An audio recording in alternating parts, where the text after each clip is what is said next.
Olá, pessoal, tudo bem com vocês? Sejam bem-vindos a mais uma aula de língua portuguesa. Aqui, professora Gislane. Estamos no SEAD Centro de Ensino à Distância e eu espero que você já esteja aí acompanhando todas as aulas do nosso canal. Tem muita aula boa para você assistir e aprender muita coisa. Nessa aula, nós vamos falar um pouquinho sobre intertextualidade. Relação entre textos ou intertextualidade. Você já ouviu falar sobre isso? Você já percebeu que há textos que conversam entre si? Essa relação entre textos é chamada de intertextualidade. Você consegue identificar essa relação quando lê os textos?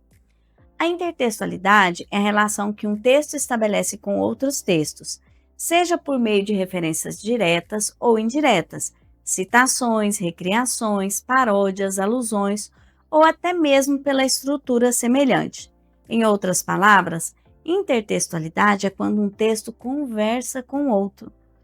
E aqui, quando a gente fala da intertextualidade, muitas vezes ela aparece explícita, direta ali, né? Um texto falando de outro texto, citando outro texto. Mas às vezes nós precisamos identificar essa intertextualidade analisando a relação que existe entre os textos. Muitos alunos leem dois textos que às vezes são diferentes e não conseguem estabelecer relações entre esse texto, perceber que há uma intertextualidade. Então, quando nós falamos de intertextualidade, é onde aqueles dois textos se encontram, é onde eles conversam. É quando eu posso perceber ali uma relação entre um texto e outro texto, né? Isso é intertextualidade. Veja bem, no livro da Maria Carolina de Jesus, da Carolina Maria de Jesus, que nós lemos na nossa última aula, que chama Quarto de Despejo, né? Tem esse trecho aí, ó. Neste quarto de despejo é horrível de se morar. Coisas absurdas acontecem nesse lugar. 5 horas da manhã tenho que acordar para meus filhos alimentar. Saio para dinheiro arrumar. E quando pelas ruas tenho que passar, pessoas fecham as janelas e saem do lugar. Que nada. Acham que isso vai me magoar? Que nada. Faço é gostar, pois não preciso parar. E aí ela continua, né? E aqui nós temos duas imagens da favela. A Carolina Maria de Jesus se referia à favela como quarto de despejo. É possível estabelecer uma relação entre essas imagens e o texto que nós acabamos de ler? Nós já aprendemos que as imagens elas podem ser lidas e compreendidas como textos, não é? E às vezes elas trazem coisas escritas, mas às vezes nem trazem nada, apenas a ilustração, a imagem.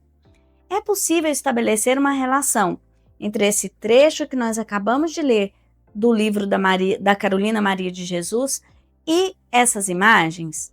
Observe aí a pobreza, a sujeira, né? A dificuldade, né, de sobrevivência, a miséria. É possível estabelecer essas relações, não é? Olha esse texto e observe essa outra imagem.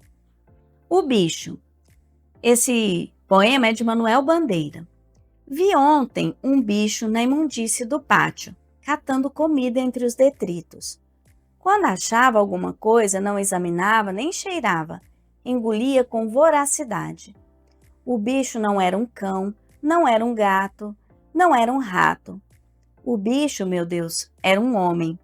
E ele ficou horrorizado, né? Aqui traz uma visão de mundo do autor que ficou perplexo, horrorizado de ver um bicho, né? Procurando comida entre os detritos, entre o lixo, né? Revirando o lixo com voracidade. Voracidade seria aquele desespero, né? Com pressa, procurando comida. E aí no final ele nos apresenta que esse bicho não era um cão, não era um gato, não era um rato, era um ser humano, né? Era um homem. Ao lado nós temos uma imagem, veja bem, de pessoas, vamos ler o que está escrito aqui, ó. Imagem de 2021 de brasileiros na fila para compra de ossos e pelancas e disputando a comida nos caminhões de lixo. Então aqui as pessoas, né, brigando para conseguir pegar restos de ossos, né, e disputando comida no caminhão de lixo, que esses ossos seriam descartados e essas pessoas estavam aí disputando esses ossos, esse resto, né? É possível estabelecer uma relação entre o poema que nós lemos do Manuel Bandeira e essa imagem? Vocês estão vendo que os textos eles se conectam? Então aqui nós temos uma relação, uma intertextualidade, né? Onde um texto conversa com o outro. Em dois momentos diferentes do nosso país, né? Em duas situações diferentes, esse texto Manuel Bandeira foi escrito há muitos anos atrás. E essa imagem de 2021, né? Tem pouco tempo. E esses dois textos, a imagem e o texto, se conectam e conversam entre si. Isso nós chamamos de intertextualidade, que é quando um texto, né, se refere ao outro ou pode citar o outro. Muitas vezes nós vamos encontrar isso em textos escritos ou outros tipos de textos diferentes. Aqui nós vimos a relação entre textos que são imagens e textos verbais escritos, não é? Então, nessa aula nós aprendemos o que é intertextualidade, como os textos, as imagens e os textos podem conversar entre si e que é possível estabelecer uma relação entre textos e imagens, textos e textos, e nós chamamos isso de intertextualidade. Então, eu vou terminando essa aula por aqui. Até a nossa próxima aula.